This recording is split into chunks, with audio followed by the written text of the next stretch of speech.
చిట్టి చేతులు చక్కని రాతలు నేర్వలేదయ్యో, నా సంకల మేడితో సలిరువాలు దున్నినానయ్యో, నా సంకల మేడితో సలిరువాలు దున్నినానయ్యో.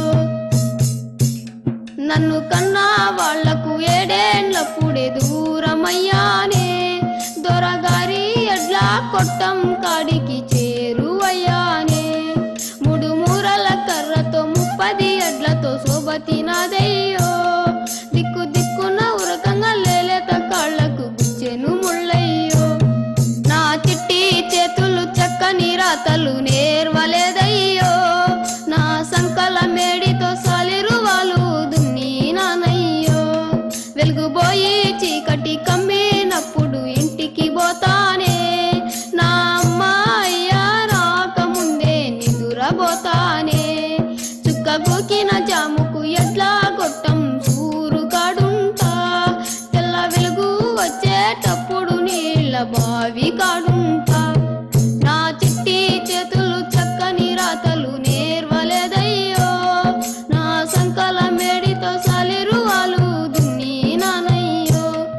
బక్క ముదురని రెక్కలు బరువులు మోసి నొయ్యబెడుతుంటే, తెప తెపకు దొరసని రోకటి పోటుల మాటలంటుంటే, అయ్య చేసిన అప్పులో ఉచ్చుల నేను చిక్కుకున్నానే.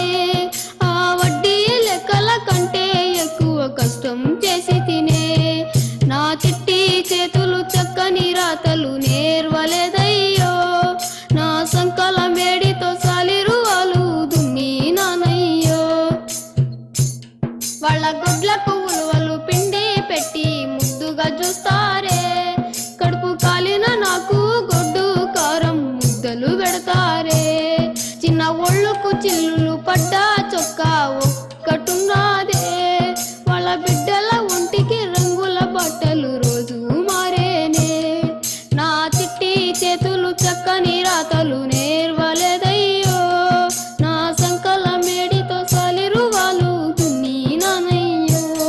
పెద్దోళ్ళ బిడ్డలు ఏమీ చేసినా ఎంతో ప్రచారం, నేను చేసే పనులకు ఇచ్చే బిరుదులు ఎంతో ఈకారం.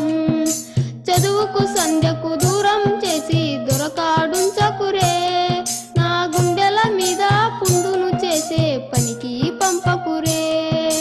అమ్మా నాన్న అందరికీ నే దండం పెడుతున్నా, నా బాధను గాథను ఆలోచించని కాళ్ళు మొక్కుతున్నా.